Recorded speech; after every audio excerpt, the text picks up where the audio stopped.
welcome back to my channel. Gimana kabar kalian? Mudah-mudahan semua baik-baik aja ya. Selamat datang kembali di channel Singgah Sejenak. Kali ini gue akan mereaksi salah satu video yang ada di sosial media. Namun sebelumnya buat kalian yang baru bergabung, terima kasih udah mampir di channel gue. Jangan lupa untuk di subscribe dulu, kemudian di like, di komen, dan juga di share sebanyak-banyaknya ya, agar channel ini semakin berkembang. Yuk, gue tunggu untuk di subscribe dulu ya.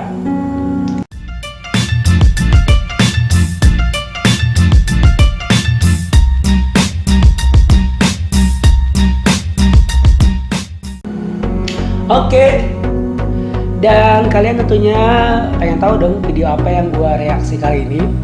Yuk kita saksikan aja, ini dia videonya.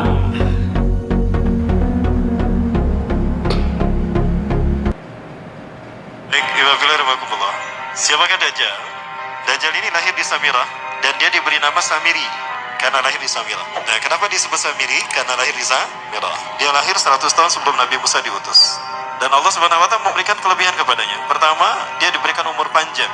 Ya, yang zar umru ila yabsah ila akhir zaman. Ya, dia ditangguhkan ajalnya sampai akhir zaman. Yang kedua, dia memiliki kecerdasan di atas akal jenius rata-rata umat manusia. Jadi sejenius apapun umat manusia yang normal, dia 60 tahun di atasnya. Sehingga penemuan-penemuannya, kecanggihan berpikirnya, kedewasaannya jauh di atas manusia. Rata-rata manusia normal. Yang ketiga, dia memiliki kemampuan sihir yang luar biasa. Apapun sihir yang selama ini kita saksikan, tidak ada yang mampu mengalahkan sihir dia. Sehingga saking luar biasa sihir yang dia miliki, seolah-olah orang mengenalnya selevel dengan Tuhan. Karena apapun yang semestinya menjadi perbuatan Tuhan, Dajjal bisa melakukannya. Nah, ini saking hebatnya sihir Dajjal. Nah, nasab kelahirannya adalah nasab yang aneh para Allah. Dia lahir dari termasuk Bani Israel. Bani Israel ini keturunan Nabi Yakub. Yakub itu gelarnya Israel. Keturunannya disebut Bani Israel. Dari Yehuda. Yehuda ini adalah anak laki-laki dari istri pertama Nabi Yakub alaihissalam. Nabi Yakub istrinya 4. Yang pertama bernama Ya'la. Dari Ya'la ini melahirkan 6 orang. Salah satunya bernama Yehuda dan Lewi. Lewi melahirkan Nabi Musa alaihissalam. Yehuda melahirkan bangsa yang kita kenal Yahudi. Salah satunya Yehuda ini melahirkan generasi yang pada akhirnya melahirkan Samiri. Ya, kalau Rahil istri yang kedua, dan ini istri yang paling dicintai oleh Nabi Yakub, melahirkan 2 anak, Bunyamin dan Nabi Yusuf. Nabi Yusuf dan Bunyamin. Yang lainnya juga sama melahirkan 2 anak. Kahit dari Ya'la melahirkan 2 anak, Dam dan Naftali. Ya, anak tertua dari Nabi Yakub dari istri pertama bernama Raubin. Nah, dari Yehuda inilah lahir Samiri. Nah, ayah dan ibunya, kakek dan nenek Samiri ini adalah para penyembah berhala. Karena Samirah saat itu terkenal penyembah berhala. Ayahnya ini lahir dari proses perzinahan adik dan kakak, incest. Adik dan kakak berzina, lahir ayahnya. Adik dan kakak berzina, lahir ibunya. Jadi ayah dan ibunya ini lahir dari proses yang haram. Dan ketika ibunya menstruasi, disetubuhi sama ayahnya. Jadi itu, peluangnya dari 2000 persetubuhan dalam keadaan menstruasi, 1 bisa jadi. Karena menurut penelitian medis juga, bahwa darah kotor tidak menghalangi terjadinya fertilisasi, tidak menghalangi terjadinya reproduksi manusia. Jadi tetap pembuahan ovum oleh sperma bisa terjadi walaupun ada dalam medium darah kotor, menstruasi. Nah, ketika itulah hamil dan lahirlah Samiri. Rasulullah SAW menyebutkan dalam Musnad Imam Ahmad, ayah dan ibu Dajjal ini melewati perkawinannya selama 30 tahun tanpa melahirkan seorang anak pun. Dan di tahun ke-30 pernikahannya melahirkan Dajjal, melahirkan Samiri. Kelahirannya ini akan menjadi petaka bagi kedua orang tuanya. Dia adalah orang yang paling sedikit manfaatnya dan paling banyak keburukannya bagi manusia, terutama bagi kedua orang tuanya. Bahkan ketika dia lahir, alam semesta menolak kelahirannya. Dordar gelap, hujan badai, petir, itu terjadi di malam di mana Samiri dilahirkan. Seolah-olah alam menolak kehadirannya. Nah, sejak lahir sampai usia 5 tahun dia tidak netek sama ibunya. Kebayang, 5 tahun air susu ASI tidak ditetekkan. Itu yang menyebabkan terjadinya kanker payudara. Maka ibunya pun meninggal gara-gara kanker payudara ini. Nah, ibunya meninggal gara-gara itu. Terbukti apa yang disabdakan Rasulullah. Kelahirannya menjadi petaka bagi kedua orang tuanya. Begitu pula ayahnya, maka ayahnya menjadi single parent. Nah, kemudian di tahun yang kelima, sejak lahir sampai 5 tahun, kenapa dia menetek pada ibunya? Karena kerjanya tidur melulu. Disebut mati, dia bernafas dan cuma berdetak. Disebut hidup, dia tidak bergerak. Antara hidup dan mati. La yamutu wa la yahya. Nah, maka di usia ke-5 tahun, nah ini terjadi peristiwa yang menarik. Apa itu? Samiri bangun dari tidurnya di tengah malam dan tidak ada orang yang menyadari Samiri bangun. Dia merangkak dan pindah ke berhala yang terbesar. Nah, dia pindah ke pangkuan berhala terbesar, tidur di sana. Dan ternyata ketika berada di berhala terbesar tadi, ya buang air kecil dan buang air besar. Besoknya itu adalah hari pemujaan kepada dewa-dewa mereka, bangsa Samirah. Apa yang terjadi?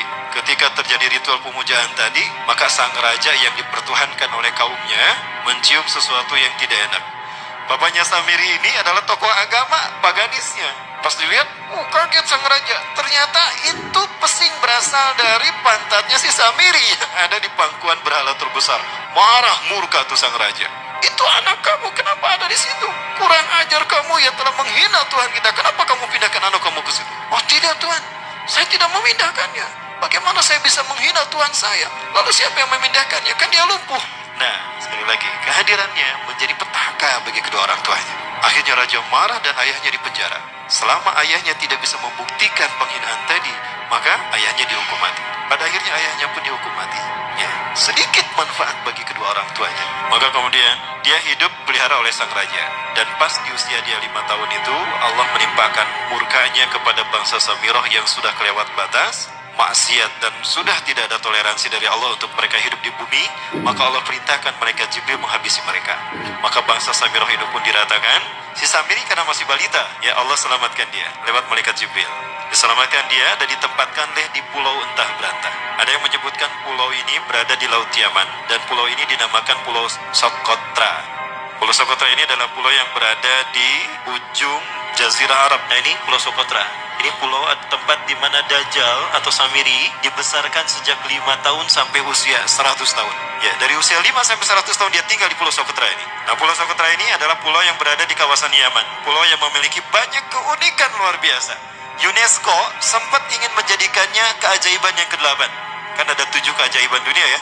Yang ke-8-nya tadinya ini. Namun karena dia terkait dengan Samiri Dajjal, maka banyak negara yang menentangnya, terutama negara-negara yang menjadi pengikut Dajjal.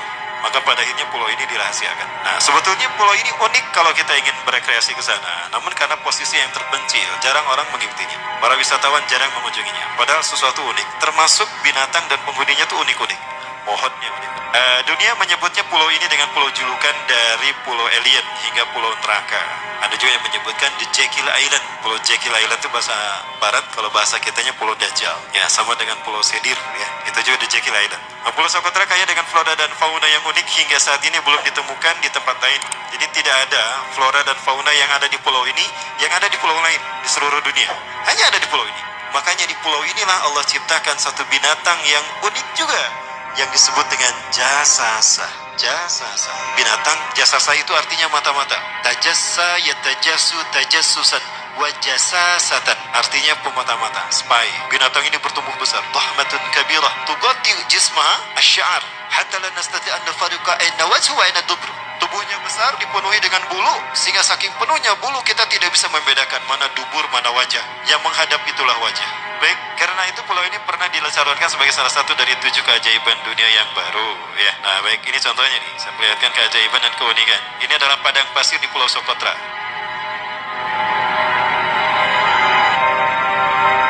Ini burung, salah satu jenis burung yang bisa kita jumpai di Socotra. Dan ini kepiting unik, kepiting Pulau Socotra. Aneh ya, kepitingnya seperti itu. Ini laba-laba langka di Socotra, mirip tarantula. Dan ini pohon darah naga yang ada di Pulau Socotra juga. Nah, ini salah satu jenis pohon Dorstenia Socotra. Dan ini juga pohon yang lain, pohon Dendrosisaios Socotra. Ya, saya sebutkan lagi ya. Nah, ketika di pulau itu, sebelum bertemu dengan Nabi Musa, Samiri di pulau itu yang hanya tinggal dengan seekor binatang jasasa. Binatang jasasa ini memberikan beberapa hal kepada si Samiri ya.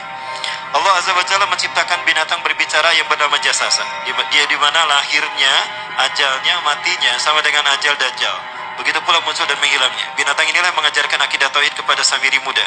Pelajaran ini kononnya ditulis oleh Jibril alaihissalam dalam bentuk panel-panel atau prasasti. Isi prasasti panel 1.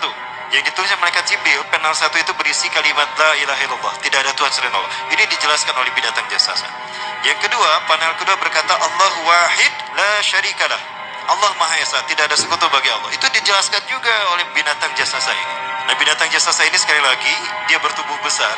Kategorinya adalah kelasnya itu mamalia, genusnya mamalia. Cuma saya tidak tahu nama spesiesnya apa.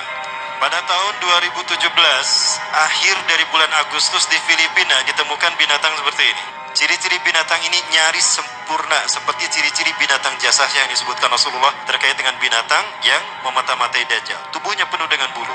Ini disebutkan dalam surat An-Naml ayat ke-82.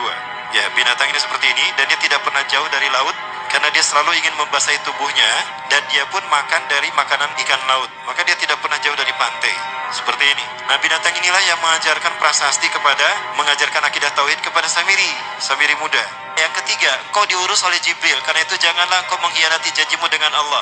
Hanya engkau saja di pulau ini. Panel yang kelima, makanlah dan nikmatilah makanan minuman yang menjadi rezeki dari Allah sesuai kehendakmu. Tidurlah sesukamu, tapi sembahlah Allah dalam berbagai keadaanmu dengan tasbih keesaan Allah kepadanya, yaitu dengan melaksanakan sholat yang diwajibkan kepadamu. Allah lah sang raja, Allah yang Maha Esa. Dia tidak berayah dan tidak pula mempunyai anak. Allah Tuhan Tuhan yang maha besar dan maha agung. Dialah yang maha raja. Ada 7 panel. Panel yang ke-7 bercerita tentang Nabi Muhammad. Panel yang ke-6 itu bercerita tentang nabi-nabi, dan khusus panel yang ke-7 cerita tentang Nabi Muhammad. Jadi Dajjal sudah tahu, Samiri sudah tahu bahwa akan diutus Nabi Muhammad di akhir zaman. Dan itu nabi yang terbaik, makanya dia iri. Nah, selesai panel ini disampaikan, maka binatang jasasa berkata, wahai Samiri, saksikanlah aku telah menunaikan innani qad fa'altu ma umirtu min rabbi. Demi Allah, saksikan aku sudah menunaikan apa yang diperintahkan padaku, kata binatang jasasa. Maka sekarang adalah perintah terakhir, yaitu pertanyaan dariku untukmu. Hal tu'minu billah, apakah kau beriman pada Allah? Wa bima unzila ilaih, dan dari apa yang diturunkan kepada nabi-nabinya, kepada Jibril maksudnya. Famadal jawab ya Samiri, apa jawabanmu ya Samiri? Samiri tidak menjawabnya. Lama ditunggu-tunggu, Samiri tidak menjawabnya. Sehingga binatang ini pun pergi dengan menjerit dengan jeritan yang membuat Samiri ini pekak telinganya. 2 kali lagi datang lagi kembali kepada Samiri dan berkata binatang jasasa, ya Samiri, famadal jawab, hal tu'minu billah, in tu'minu billah fatakunu mu'minan ajaba imanika ila yaumil qiyamah. Jika engkau beriman kepada Allah, maka sungguh kau akan menjadi mukmin yang menakjubkan imannya. Inna ajalaka ukhirat ila akhir zaman. Sesungguhnya ajalmu ditangguhkan sampai akhir zaman. Jika kau beriman pada Allah, kau akan menjadi mukmin yang menakjubkan. Fa in lam tu'min billah, tapi jika kau tidak beriman kepada Allah, wa bima unzila ilaih, dan apapun yang diturunkan pada Jibril, innaka minal mal'unina ila yaumil qiyamah, dan kau terkutuk sampai hari kiamat nanti. Tidak juga dijawab. Pergi lagi binatang jasasa tadi sambil memekikkan suara yang pekikan yang keras. Yang ketiga kali yang terakhir dia bertanya kembali. Dan apa jawaban Samiri?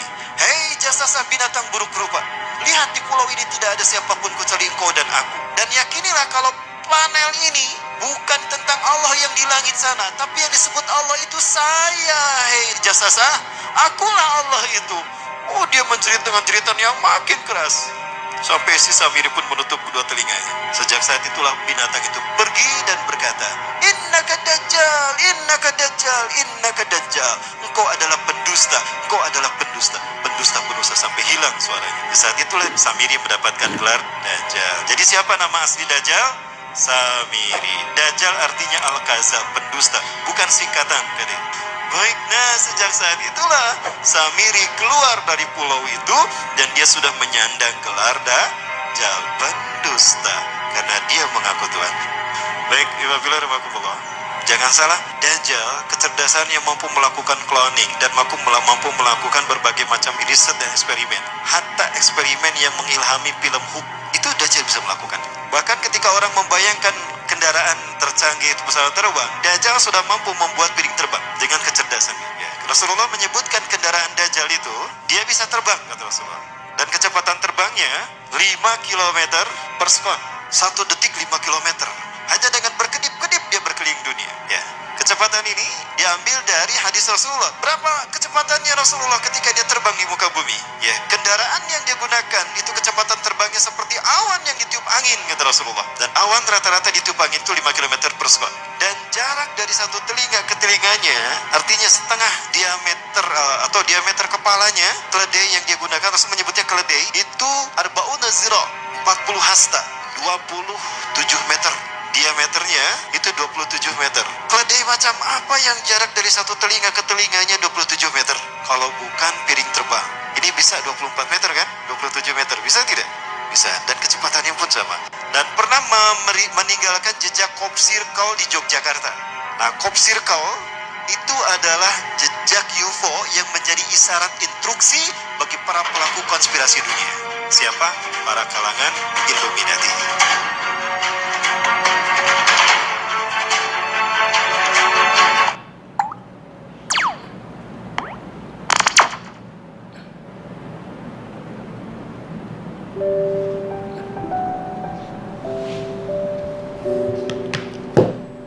Wow, oke. Itu dia tadi video kisah tentang Dajjal. Dan gue baru tahu kalau Dajjal itu punya nama asli Samiri ya. Dan dia berasal dari kaum Samiroh.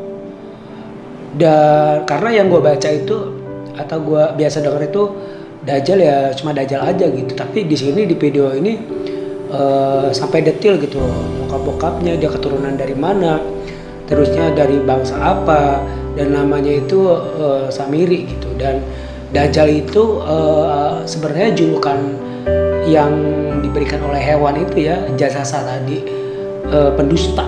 Jadi Dajjal itu pendusta gitu, karena dia tidak mengakui bahwa Allah adalah Tuhan yang Maha Satu atau pencipta dia. Dan dia merasa bahwa dia adalah Tuhannya.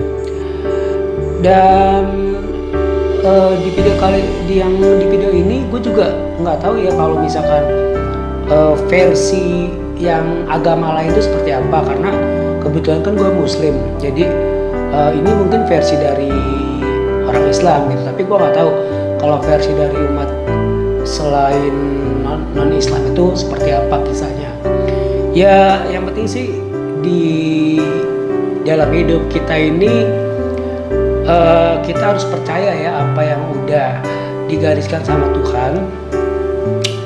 Dan gue sih meyakini bahwa nanti di akhir zaman itu pasti akan ada munculnya Dajjal yang nanti mukjizatnya itu banyak sekali, dan mukjizatnya itu sangat hebat, melebihi nabi-nabi sebelumnya, sehingga dia itu banyak diagung-agungkan, dipuja-puja, sehingga orang menyebutnya itu seperti Tuhan gitu. Jadi ya gue percaya aja. Ya gue juga nggak tahu ya, Allah alam nanti kapan itu kejadiannya ya. Mudah-mudahan kita semua sih dilindungi dari fitnah Dajjal, dikuatkan iman kita, dikuatkan Islam kita juga. Ya itu aja sih video reaksi gue kali ini. Dan jangan lupa untuk saksikan lagi video-video reaksi gue berikutnya. Tetap di Singgah Sejenak Channel.